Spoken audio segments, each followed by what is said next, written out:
Hello everyone. In this brief tutorial, I want to talk to you about how to create your visual aid and what my expectations are for what your group visual aid is going to look like.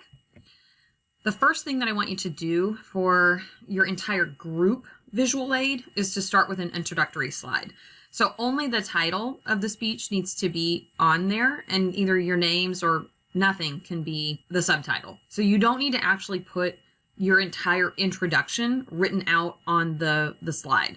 And so some people have done this before, and there's really nothing that you're saying word for word that needs to go on the slide. So kind of take a look at the example that I'm giving you right now, which is that, I don't have every single word that I'm saying written on the slide. So I'm just reading it straight out to you. Instead, my slide guides the three things that I wanted to say to you. And that's all it does. It's just a guide. It's just a visual aid. And then I have two pictures to help you to see what it should look like versus what it should not look like. Just as a quick tutorial, if you've never used PowerPoint before, what you'll need to do to get started is open PowerPoint, click on New Slide, which is at the top, and then you can select the slide type. So you can see that there is a title slide. That would be the one that's for the entire group, that says your group's presentation name and the list group of your group members. The one next to it, title and content, is where you'll have yours, or you might have what I tend to use is the to content, where it has a title, an area for text, and then an area for a picture. And then that section header is one that you're going to use as well to delineate your section of the speech from the rest of your group members. When you're designing this, I want you to use pretty large font, as you can see that I'm using here. So like a bigger font for the title, and then about a size 24 font for text. Try to avoid any kind of script or strange fonts that when you combine your PowerPoint with your other group members might look different. Really, you want to apply the same format of fonts and layout and everything across all the slides. So it doesn't look like 5 different visual aids, or however many people are in your group, 4 or 5 different visual aids that have just been crammed together. You want it to look like one seamless PowerPoint that's all using the same design scheme, the same font scheme, size, all of that. I recommend a light background with dark text, or a dark background with very light text. Avoid having more than 7 lines per page and 7 words per line. So basically you're not having any complete sentences whatsoever on your PowerPoint.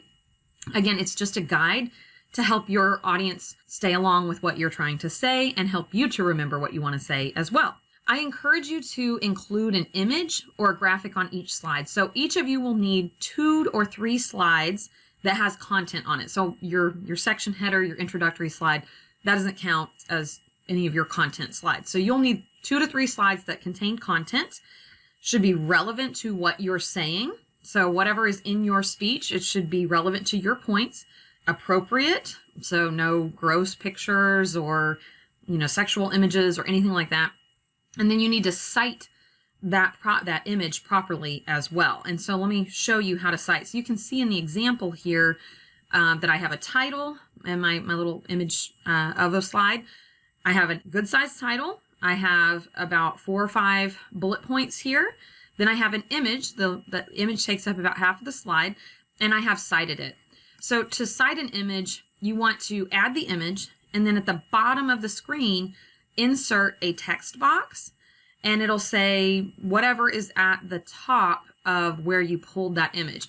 So just to go back briefly, I don't cite this image right here because this is my image. I created it, I made it.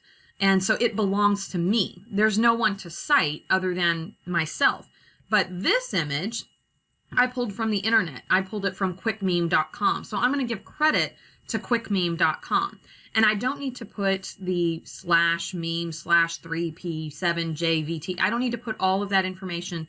I don't need to put http://www. I just want to put the website.com or website.org or whatever it is. I'm going to put it in a 12-point font along the right edge, and I do so by inserting a text box and then writing that in there. Okay, so just like that. You want to make sure that you always have a balance of text and pictures, so avoid long sentences, use only keywords and phrases, include an image. Remember, it's a visual presentation. It's not your outline that you've copied and pasted onto PowerPoint, and I think sometimes students confuse that. I have your outline, that's one grade. Then I have your visual aid, that's a different grade.